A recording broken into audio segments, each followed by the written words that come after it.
தமிழில் முதல் பக்தி சேனல் சாய் டிவி.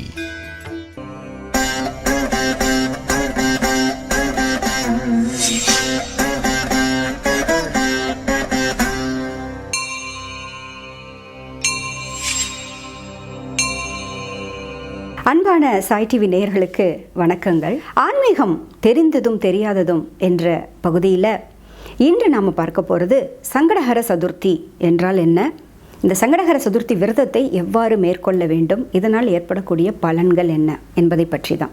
முழு முதற் கடவுளானவர் விநாயகர்.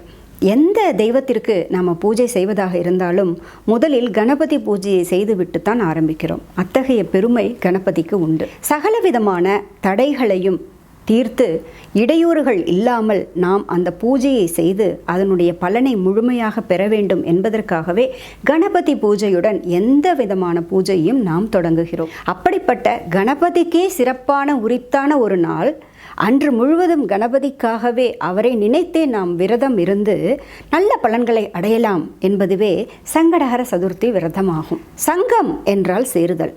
துன்பங்கள் கஷ்டங்கள் மனிதனுக்கு சேருவதை குறிக்கக்கூடிய சொல் சங்கஷ்டம். இந்த சங்கஷ்டமே மருவி சங்கடம் என்று ஆனது. ஹர என்றால் அழித்தல் என்று பொருள். சதுர்த்தி என்றால் 4வது நாள், அமாவாசை கழித்த 4வது நாள் அல்லது பௌர்ணமி கழித்த 4வது நாள் வரக்கூடிய திதி சதுர்த்தி ஆகும்.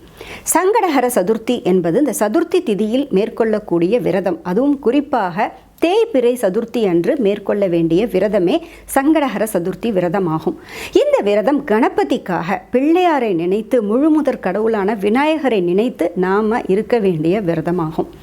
எதற்காக இந்த விரதம் இருக்கணும் அப்படிங்கும் பொழுது, இந்த விரதத்தை மேற்கொண்டு பல தெய்வங்களும் முனிவர்களும் குறிப்பாக அங்காரகன் முன்னிட்ட பலரும் இந்த விரதத்தை மேற்கொண்டு சிறப்பான பலன்களை அவர்களுக்கு தேவையானவற்றை அவர்கள் அடைந்திருக்கிறார்கள் என்று புராணங்கள் சொல்லுகின்றன. அத்தகைய சிறப்பு வாய்ந்தது தான் இந்த சங்கடஹர சதுர்த்தி விரதம். சரி, எப்படி இந்த விரதம் தோன்றியது என்பதை சற்று பார்க்கலாமா? ஒருமுறை கைலாயத்தில் விநாயக பெருமான் தன்னை மறந்து மிகவும் ஆனந்தமாக நடனமாடிக் கொண்டிருந்த பொழுது அவரது உருவத்தை பார்த்து தொந்தியும் தொப்பையுமாக இருக்கக்கூடிய தும்பிக்கையுடன் தொந்தியும் தொப்பையுமாக இருப்பவர் ஆடிக்கொண்டிருந்தால் அது வித்தியாசமாக இருக்கிறது என்ற எண்ணத்தில் மிகவும் அழகான உரு கொண்டவர், பிரகாசமாக தன்னைத்தானே மிகவும் அழகானவர் என்று எண்ணிக்கொள்ளக்கூடிய சந்திரன் கேலி செய்து கிண்டலாக சிரித்தாராம். உடனே விநாயக பெருமான் கோபம் கொண்டு உருவம் கண்டு எல்லாமே வேண்டும் என்பதை குறிக்கும் விதமாக கணபதி இந்த சந்திரனுக்கு சாபம் கொடுத்தாராம். உன்னுடைய பிரகாசத்தை இழந்து அமாவாசை பௌர்ணமி ஆக 15 நாட்கள் வளர்ந்தும் 15 நாட்கள் தேய்ந்தும் இருப்பாயாக என்று சாபம் கொடுத்தார் என்றும், பின்னர் சந்திரன் தன்னுடைய தவற்றை உணர்ந்து கொண்டு சிவபெருமானது அனுகிரகத்தினால் மீண்டும் கணபதியை நினைத்து தவம் செய்து தன்னுடைய சாப விமோச்சனமாக சதுர்த்தி நாளில் சந்திரனை பார்ப்பவர்களது துன்பம் நீங்க வேண்டும், அன்று யாரெல்லாம் விநாயகரை நினைத்து வழிபடுகிறார்களோ அவர்களது துன்பம் நீங்கி அனைத்து விதமான நன்மைகளும் பெறுவார்கள் என்று விநாயகரே சாப விமோச்சனம் தந்ததாக ஒரு புராண கதை உண்டு. இன்னொரு கதையும் உண்டு. விநாயகர் ஒரு முறை கொழுக்கட்டையை கையில் ஏந்தி கொண்டு மூஷிக வாகனத்தின் மீது ஏறி சென்று கொண்டிருந்தாராம். தற்செயலாக வழியில் ஒரு பாம்பு குறுக்கிட மூஷிகம் நின்றுவிட, அவரது வாகனம் நின்றுவிட விநாயகர் தடுமாறி கீழே விழுந்து விட்டாராம் கொழுக்கட்டையுடன். இதை வானத்திலிருந்து பார்த்து கொண்டிருந்த சந்திரன் கடகடவென சிரித்து கேலி செய்தாராம். அப்பொழுது விநாயகருக்கு கோபம் தலைக்கு ஏறி உடனே சந்திரனை பார்த்து சாபம் கொடுத்தாராம். நீ பிரகாசமாக இருக்கிறாய் என்பதனால் தானே என்னுடைய உருவத்தை எள்ளி நகையாடுகிறாய் நீ என்று சாபம் கொடுத்து உன்னுடைய பிரகாசம் அழிய கடவுது, நீ எங்குமே தோன்றாமல் இருப்பாய் அப்படின்னு ஒரு சாபம் கொடுத்தாராம். அப்பொழுது உடனே சந்திரன், தங்களது பிள்ளை விளையாட்டை எண்ணி நான் சிரித்தேன் பிரபுவே, தாங்கள் என்னை தவறாக எண்ணிக்கொள்ளக்கூடாது என்றதும், சரிப்போ 15 நாட்கள் தேய்வதாகவும் அமாவாசை என்று ஒரு நாள் முழுவதுமாக நீ மறைந்து போய் அடுத்து வளர ஆரம்பித்து பௌர்ணமி என்று தெரிவாய் என்று அந்த சாபத்தை மாற்றி கொடுத்தாராம். அத்தோடு 4வது நாள் உன்னை பார்ப்பவர்களுக்கு சகலவிதமான துன்பமும் உண்டாகும் என்பதும் அந்த சாபத்தில் இருந்தது. அந்த சாபத்தையும் நினைவுபடுத்தினாராம் விநாயகர். பிறகு தன்னுடைய தவற்றை உணர்ந்து கொண்ட சந்திரன் மிக நீண்ட நாட்கள் தவம் இருந்து அதன் மூலமாக கணபதியினுடைய அருளை பெற்று அப்பொழுது கணபதி, 4ஆம் நாள் உன்னை தரிசிப்பவர்கள் எவ்வித துன்பமும் இல்லாமல் என்னை நினைப்பதன் மூலமாக, விரதத்தை மேற்கொள்வதன் மூலமாக சகலவிதமான நன்மைகளையும் பெறுவார்கள் என்று விமோச்சனமாக கொடுத்தாராம். இப்படியும் ஒரு புராண கதை உண்டு. ஆக சங்கடஹர சதுர்த்தி விரதம் என்பதே நம்முடைய கஷ்டங்களை போக்க வல்லது என்பதை நாம் அறிந்து கொள்ளலாம்.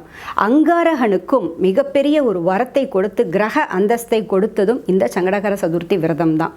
செவ்வாயினால் கஷ்டப்படுபவர்கள், அதாவது செவ்வாய் கிரகத்தினுடைய தோஷத்தினால் கஷ்டப்படுபவர்களும், சனி தோஷத்தினால், சனியினுடைய சனியை பீடித்திருப்பதனால் படக்கூடிய அல்லல்களுக்கும் இந்த சங்கடஹர சதுர்த்தி விரதம் மிகச்சிறந்த பலனை கொடுக்க வல்லது என்கிறார்கள். எப்படி இருக்க வேண்டும் இந்த விரதத்தை? மற்ற விரதம் போலவே தான் காலையில் அதிகாலையில் எழுந்து குளித்து நீராடி விநாயகப் பெருமானை முதலில் தரிசிக்க வேண்டும், விளக்கேற்றி வைத்து பின்னர் எருக்கம்பூ மற்றும் அருகம்புல் கொண்டு அவரை வழிபடுவது மிகவும் சிறந்தது. பால், கற்கண்டு, உலர்ந்த திராட்சை, முடிந்தால் சுண்டல், கொழுக்கட்டை போன்றவற்றை வைத்து நைவேத்தியம் செய்யலாம். தூபம், தீபம் நைவேத்தியம் செய்து விநாயகரை வீட்டிலேயே நாம் வழிபடலாம். அருகில் விநாயகர் திருக்கோவில் அமைந்திருந்தால் சென்று விநாயகரை 11 முறை வலம் வருதல் மிகச் சிறப்பான பலன்களை கொடுக்கும். விநாயகருக்கும் அங்கும் நாம் எருக்கம்பூ மற்றும் இந்த அருகம்புல் கொண்டு விநாயகரை அர்ச்சனை செய்யலாம். முடிந்த வரைக்கும் மற்றவர்களுக்கு தானமாகவும் அன்று வழங்கலாம். இயன்ற வரைக்கும் நல்ல ஆரோக்கியத்தோடு இருப்பவர்கள் முழுவதுமே சாப்பிடாமல் உபவாசமாக இருந்து இரவில் சந்திரனை தரிசித்த பின்பு சாப்பிடுவது மிகச்சிறந்த பலன்களை தரும் என்கிறார்கள். முடியாதவர்கள் காலையில் சிற்றுண்டி எடுத்துக்கொண்டு மதியம் உணவை தவிர்த்து இரவில் உபவாசம் மேற்கொண்டு பிறகு விநாயகரை தரிசித்து சந்திரனை பார்த்த பிறகு சாப்பிடலாம் என்கிறார்கள். குறிப்பாக விநாயகருக்கு 11, 13 அகல் விளக்குகள் ஏற்றலாம் என்பதும் மிகச்சிறந்த பலனை கொடுக்கும் என்கிறார்கள். எப்படி ஏற்றலாம் என்றால், சந்தனம் குங்குமம் வைத்து எண்ணெய் விட்டு திரியிட்டு பிறகு ஏற்ற வேண்டும். ஒவ்வொரு விளக்காக குறைத்து கொண்டே வரலாம். 13, 12, 11 என்று நாம் விளக்குகளின் அளவை குறைத்து கொண்டே வரலாம் என்கிறார்கள்.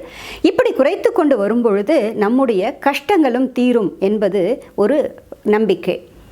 இப்படி செய்யக்கூடிய இந்த சங்கடஹர சதுர்த்தி, குறிப்பாக செவ்வாய்க்கிழமை அன்று வரக்கூடிய சங்கடஹர சதுர்த்தி விரதம் அன்று நாம் மேற்கொண்டோம் என்றால் அந்த ஆண்டு முழுவதும் மேற்கொள்ளக்கூடிய சங்கடஹர சதுர்த்தி விரதத்தை மேற்கொள்ளக்கூடிய பலனானது கிடைத்து விடுகிறதாம்.